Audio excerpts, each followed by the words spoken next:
Hello दोस्तों, कैसे हो आप सभी। आज मैं आपके लिए कहानी लेकर आई हूँ बुढ़ापा। सुदर्शन जी सुबह सुबह पार्क में घूम रहे थे। उनका मन बहुत बेचैन था। जब से उनकी पत्नी उनको छोड़कर गई है, वह बिल्कुल अकेले पड़ गए हैं।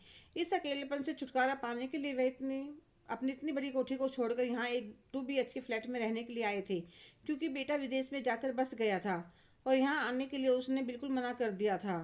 तो इतनी बड़ी कोठी में उनकी पत्नी का दिल नहीं लगता था, इसलिए सुदर्शन जी इस एरिया में आए थे।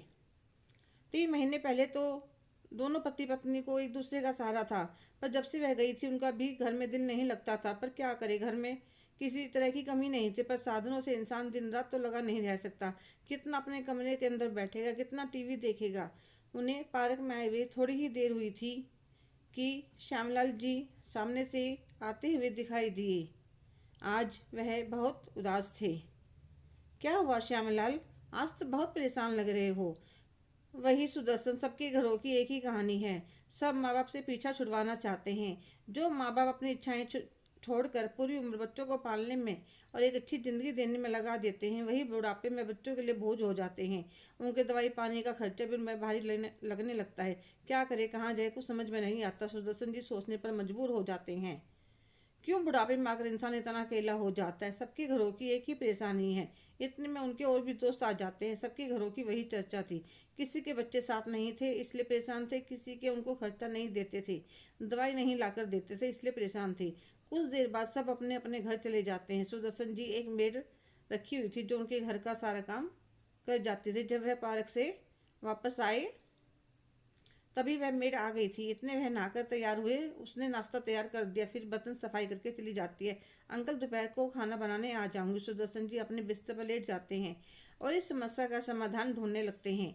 काफ़ी सोचने समझने के बाद वह अपने दोस्तों से टेलीफोन पर बात करते हैं और शाम को पार्क में इकट्ठा होने के लिए कहते हैं। शाम को सब सही समय पर पार्क में आ जाते हैं। कहो या सुदर्शन, आज यह मीटिंग किसके लिए रखी है। दोस्तों, सुबह सबकी समस्या सुनकर मैंने बहुत विचार किया। फिर मैंने यह हल निकाला कि हम सब तो परेशान हैं ही, हमारे जैसे और भी कितने हैं इस सोसाइटी में। हम सब मिलकर बात करते हैं। मेरी कोठी खाली पड़ी है, वहाँ पर सब अपनी पसंद का कोई अचार, पापड़, मट्ठी, नमकीन, मंगोड़ी या ट्यूशन पढ़ाना, जो भी काम शुरू करना चाहे कर सकता है। और जो सामान हम बनाएंगे उसे हफ्ते के हफ्ते कोठी के बाहर जो बगीचा, वहाँ टेबल लगाकर बेच दिया करेंगे। इससे सब में आत्मविश्वास बढ़ेगा और जब अपने खर्चे के लिए पैसे होंगे रहेंगे तो समय भी आराम से पास हो जाएगा। सबको उनकी बात अच्छी लगती है। सब अपनी अपनी जानकारी में जो भी थे सबसे बात करते हैं। काफ़ी लोग इकट्ठा हो जाते हैं। उसके बाद शुरू में पैसे सुदर्शन जी लगा देते हैं।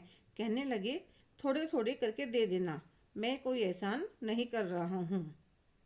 सबने उनकी कोठी पर काम करना शुरू कर दिया। कई कई मेंबर के ग्रुप बन गए। सब मिलकर अलग अलग सामान बनाते थे।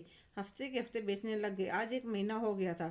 सुदर्शन जी ने सारा खर्चा निकाल कर सबकी कमाई उनके हाथों में दे दी।